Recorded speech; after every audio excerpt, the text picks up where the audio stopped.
Hello traders, this is Alex with the COTlive.com website. I'm going to do a deep dive into Apple. Now I'm not an Apple fan, but there's a lot of people out there, you know, started with iPods and iMacs and Steve Jobs and whatnot. Now the tricky part about uh, looking at the market is what was the real low? I mean, I went back and looked. My chart shows a different price. Um, Again, I can't really tell you. So I'm trusting one website. Let me get it up here. Because the low is the main thing, right? I mean, on a market that's a continuous bull, um, Apple low was at 0.04. Now, of course, that's with the split added in. So July 8th, 1982. Now, I don't know where they came up with that date. I couldn't find it and double check that source. I'm going to assume it's real. If it's not, this whole, at least part of it, is for naught. Now, these are the dates that I have on my chart, and some of the points that I used. September 7th was the born on date. Now, again, that ain't real if there's a low before that, but here's the all-time low that I have on August 15th. And you can go through the list here, highs, lows. Of course, the all-time high was just made in December 14th of this year. So when you diagnose a market, that's tricky and doing like squares. Now, I did add some squares of the range, and I'll show you that on the chart. Now, these are the stock splits. Again, how do you calculate that? I'm not that good a stock guy, but you can see a 2-for-1, 2-for-1, 2-for-1, a 7-for-1, and a 4-by-1 split. So that low isn't as low as what it appears at 0.04, right? I mean, so that's what they have. Now, is it 0.041? 415? I mean, I don't know what the actual low is. It just says 0.04. So anyway, let's pull that off to the side. So these are the ranges I'm taking on the master chart, all the important swing. And these are new all-time highs, right? Pretty important at the time. Now this wasn't a new all-time low, but again, just following the swing path, I took those. I don't believe I took this one. Maybe I did. I don't know. Again, I just took what I felt was important with enough time just for this example. And you can add those in if you like, if you have the program, or make your own. Took that swing. I think I took this swing, but not any of these. I took this major swing, obviously, and then there's our new all-time high. So, and that's where I come up with the major points. Again, on my chart that I assume is correct. I believe it's bar chart data that I get through Ensign software, which I like. So here are the Apple inputs. Now these are from other videos and whatnot. Here's all the Apple inputs I put in. Right, so if you ever want to go back through here, you can just copy paste this data right into the,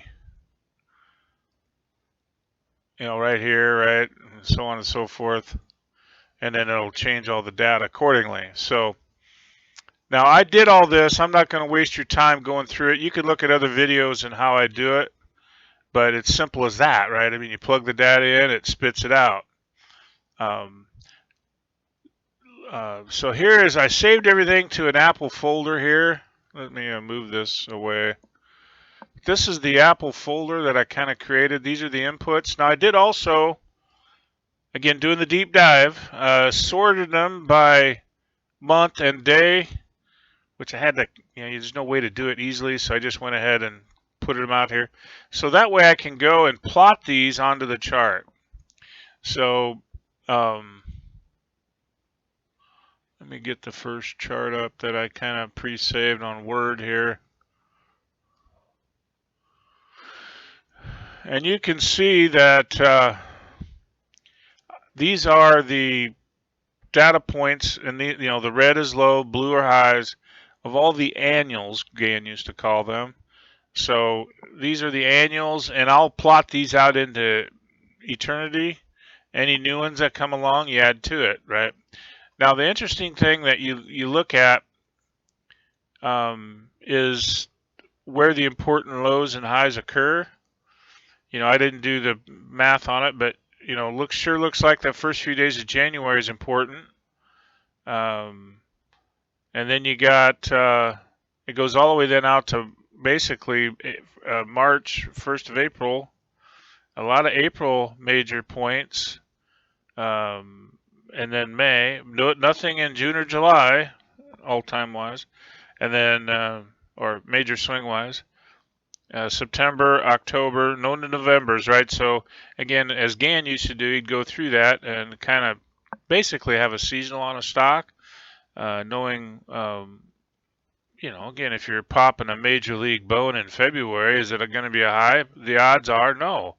So, but anyway, I put all those on the chart, and um, these are the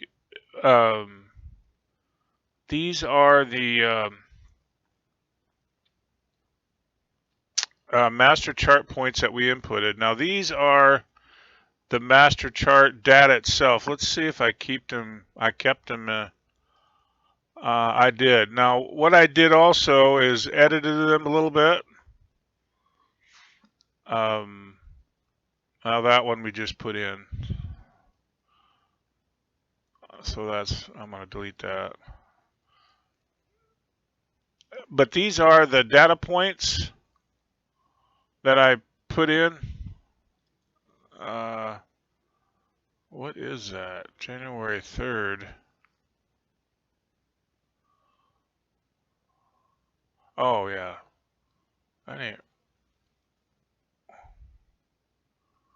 Anyway, these are the data points that I used, and I edited them a little bit to make it easy. Because since there's quite a few data points, I don't need to go out to 2040, right? I'm just going out to 2030.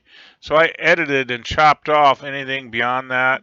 And on these ones that are fast, the faster ones, I chopped off the 45 degree, the 120, 135. I just kept the 90 degrees. Now, down the road a year or two, then you might want to redo this and add that back in. But again, because some of these are only a day apart. Again, we plugged in 2023 because I want a little research data, right? And you can see these are all the data points. Now, I also then when I copied all those, I saved them in my Apple folder, and these are it right here. So I can always copy and paste them back into that, so I don't have to redo it all. If you're satisfied with the work. Now, the advanced sort, of course, you click this button, excuse me.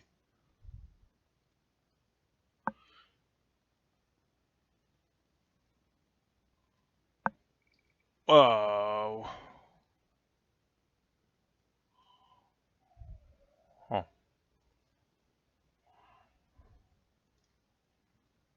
So you go back to this input page and you click begin advanced sort, and that breaks them down. And again, you got to plug in the correct years that you're wanting to research. I want at least 1 year of data to go back and check, and then the 2 out in the future. And then you click sort by years. I won't do that because it does take a few minutes to run through the data. Again, this is all the data points that we're using. Now, since we have quite a few, what I'm doing is taking those data points and not using any of the singles. I am, because I just for time purposes, but what I'm doing is just taking anything with 3 or more that are within the same,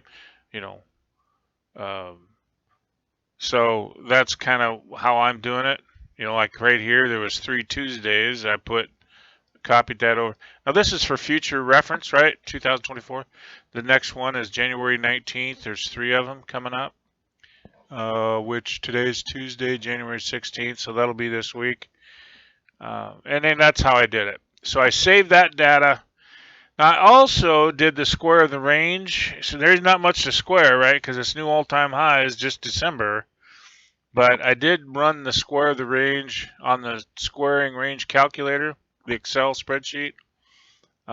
Put the highs and lows in, ran it out into the future. Again, it has an advanced sort capability. Where'd it go? So I did all that, and then did an advanced sort, and you can see it does the same thing. Break us down in the years. So I went ahead and copied that to a sheet, and then I transferred that over then to my master chart, which is this right here. So this is the square of the range of the all-time high to the all-time low. Again, I'm using that data point that I'm really not sure that it is. Now, if we make a new high, you got to redo this. So that's the tricky part, right? Because your new highs, so you got to redo it. You can go back and do some data checks, right, and see how that is. One thing that I have learned over the years, but this is why it's important to do a little research. So I plug all this data into the charts. All right, now I put it on a Word here so I could do it quickly. These are the annuals, right? The all-time highs. Well, not the major swings, annuals. Some of them are all-time highs at that time, right? A born on date, all-time low for sure. The all-time high was made in 2023, so I obviously didn't plug it in.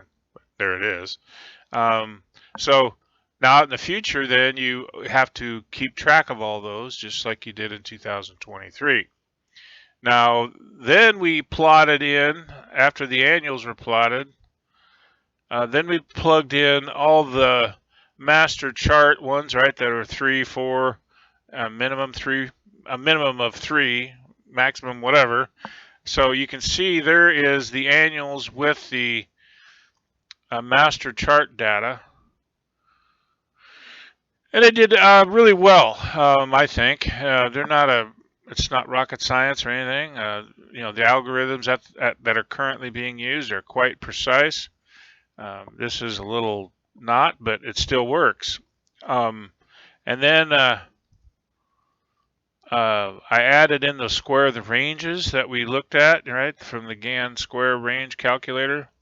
And these are the X's, and you can see, pick some lows, pick some highs. Actually did really well. Again, I don't trade Apple, so this is kind of all new to me as well. So again, we found all those points based on this and on the square of the range calculator. So let's remove that. Let's do a little explanation as well on this program. I also was messing around. I didn't plot these on the chart, but this was that all-time low that we had, and you can see this is the master chart, which is the master chart number 2, which doubles everything, right? So you put 0.04, it doubles it all the way out in the future, and so 0.08, right, all the way out in the future. Now that's not a very good data point, but we'll use it for the time being. And I highlighted these. This is the all-time high, 199.60, I believe. So that's 270. Is 315 in that area, and this would be the equivalent. Now again, 0.04, it's just not valid, right? Now you can look at the actual price. There's 0.04, and it goes out and doubles each time. One of the features that I use. Now I use this personally for studying cycles, right? So basically you're studying the cycle of the low. Now also with that, I put the date goes in the center, and it goes out 0.04 as well. So, and you can see I did the work already. This is the data point that it should, based on that we know is the uh, where the all-time high was, right? So knowing that, we can uh, again, Gann always said in math, if you do the math, you can always change this as long as you add a zero or subtract a zero. So we're going to go to 4, right, which is times 100. So that changes all this data. That puts our projected high, or not high, but a major swing, squaring out of the master chart right in here, right where this one was. So 0.04. Now you can see that we still have, now we have 4 instead of 0.04, and all these data points go out into the square of 9 into the future, and the time as well. They go out into the future, July 8th, and it goes 4 days all the way around. So that's, because we put 4 in the center square.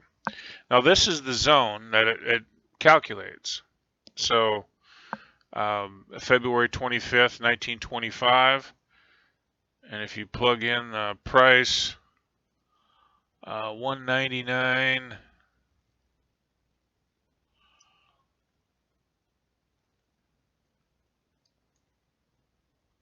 Oh no, it's got to be 1999. Sorry, 199.60.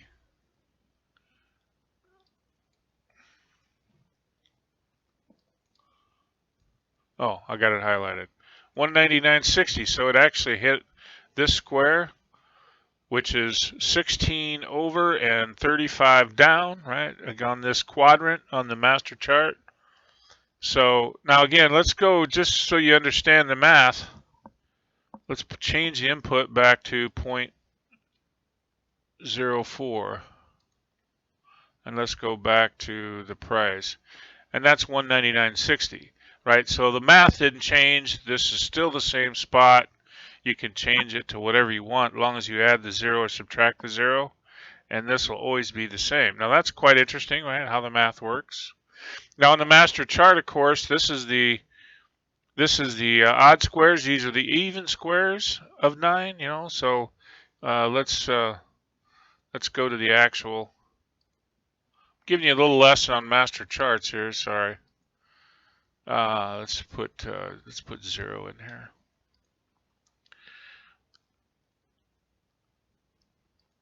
So here's 0, right? Here's 4. Oh, I gotta spread that out a little bit. I can't read the screen.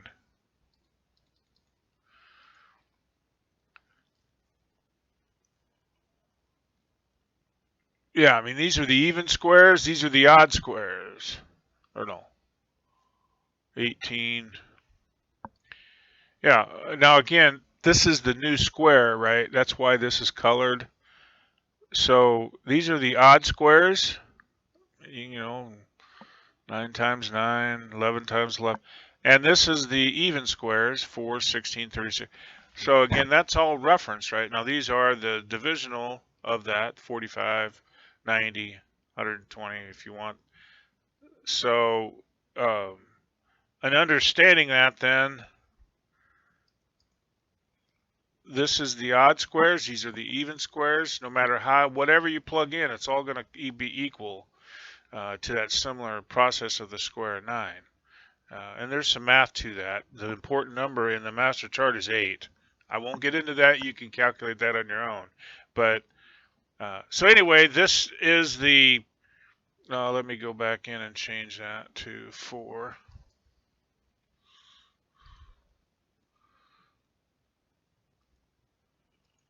So this is February 25th, and you can run your angles off of that, which I did, and I went back and checked them. But this is another part of the tool. Now, there's also a good part of this tool, which is doing the inputs major high down. Well, you really can't do that on Apple, right? Because it just made a high a week ago or 2 weeks ago, or a month ago, whatever. It's just not long enough data. So now Apple or IBM, as an example, had a high 15 years ago. So that was a good one to use as an example. But I won't get into the math there. But another part of the tool in the toolbox, and you can add that to your research folder too. Now, I did not add this one to the research folder that we had. So, and you can see on this program, these are all the searches that I did. It kind of plots them. So, and when I did them, so that you can save those for future. I normally don't clear this unless I'm really getting bogged down with something, but the advanced search and all that, but the Apple, here's all the inputs that we put in and on those charts. Now let's actually pull up the chart. I don't know where it went. Oh, here it is. And this is the the same one that we had with the Word plugged in. Coward. What the heck? And these are all the data points. Now you can go through and paper trade it if you want. I'm not trying to tell you how to trade, but if you were terribly bearish here, you would have waited, right? I mean, you had 4, 5, 6 things coming in after, possible low, right? So again, just common sense stuff. If you're wanting to buy it that day, you were just thinking, oh, it broke out, oh, I just got to get long. Well, you might wait a few days or wait for it to take that out or something, right? I mean, just simple stuff. Now, if you wanted to trade it as a platform, then, you got to do chart patterns and all that and follow the stops, create rules. I've been doing these videos on the rules on the option program. You can go back and check out. And it's done real well. We're picking tops and picking bottoms with bear bull traps on options. Simple stuff, but we have specific rules. That's why it works. And that's how you got to create a program here, right? Gann always had these fancy projections, but he never traded it that way, right? He never picked bottoms or picked tops until the trend line, his 2-day trend line indicator changes trend. Once that happened, then he went long, maybe started his pyramid, right? He didn't just pick a bottom and started there. Again, if you had the vision of Apple for 30 years from when it started, you'd have held on, right? Now, I still think that's crazy. That doesn't make any math sense to me, unless you're filthy rich and don't care about losing, because Apple had some big breaks, man. Here is... went from 12 to 6, 65 to 11. Now, let's say, just as a reference, this is a good example of future bull markets. Everybody's bullish AI, right? Which makes sense. I think that's the next big bull trend. All the data in AI, everybody's using it for that purpose. But you can see it dropped in half. It went 65 to 11 in 6 years. So again, you got to understand these new bull markets that are going to be like the Apple is now. You just got to understand that, right? I won't be alive 40 years from now, or 30 years from now, probably, or 20. But so it's important to understand that in your trading. I mean, it went from 134 down to 23. Well, that's a pretty steep break.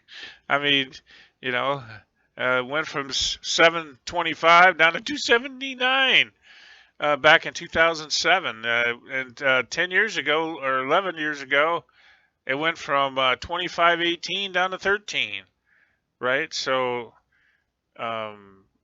almost in half again. So, again, just understanding that and looking at it. Now, as it gets in these really fast bulls, the odds of it breaking 50% or a little less, it breaks probably 38, right, or 25. And the corrections aren't as long. These were 3 years, 5 years, 7 years. And now you're starting to see as the bull market progress in that parabolic pattern, you've got from high to low is 1 year. I mean, you can see it. We went January 3rd was the low of 2019. The high was January 4th, 2012. So 2 years apart, or 3 years apart. And then a 1 year break, right? Exactly a 1 year break. It broke, I don't know, whatever that is, 30, 40%. And then off she went again, right? So again, the breaks are getting shallower and faster, which is that parabolic curve that happens and you go straight up and then all of a sudden it's over. right, for an extended period of time. Now, we haven't had an Apple split in quite a while. I don't know. Again, I'm not a big fan of splitting. I don't, again, it just gets more of the public in, makes it feel like a trap to me. But so these are all the data points we plugged in, and this Apple chart out into the future. Again, I didn't plug in these data points, but you can see that I have them all ready to go. Again, with holidays, these are a little inaccurate, so I have to revisit all this data on the chart.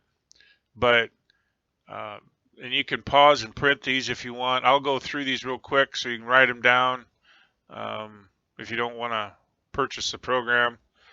February 12th, February 27th, April. Now this is 2024, right? This year. April 1st, there's 5 of them. June 3rd is 3. June 4th has 3. June 14th has 3. July 22nd has 6. August 9th has 4. August 23rd has 3. September 3rd has 3. Then there's a little gap in here of time, a little void, I call it. October 17th is 4 of them. Now this one I kind of put a question mark on. There's a few of them I had question marks because again, there was a void, just how it was set up, right? I usually, anything on a weekend, right? I usually take the next one over. Well, we had 2 on Monday, but 1 on Saturday, right? So that's why I just took 6. And, I'll watch both dates, right? December 26th, December 18th. So there is quite a few data points coming up, not as many as the beginning. Again, the master chart, you got to understand, goes out into the future, and there's, you can just see it, right? Here's 2023, here's 2024, and here's 2000. I kind of blanked it out a little bit, so I was screwing the data up when I was writing it down. But you can see you lose time, right? Because it gets faster and faster on the speed, but the time gets less. Now on the squares and all that other stuff, it actually speeds up. So that's what's interesting about the master chart. I think it's accurate. Again, for markets especially that are in new all-time highs, there's not much data to research, right? But the master chart, you can go back and look at everything. Now, I didn't plug in all the swings. You could do that as well. If you do that, you definitely want to edit them like I did here and get rid of some of the data because it'll just be so much data to plug in. It'd bore you to death. But anyway, I think I'll let that go. Again, you can always go to my website, which is, again, cotlive.com website. And this is my main page. Again, I'm a commodity guy, just trying to teach people about how to use this stuff to hopefully help their trading.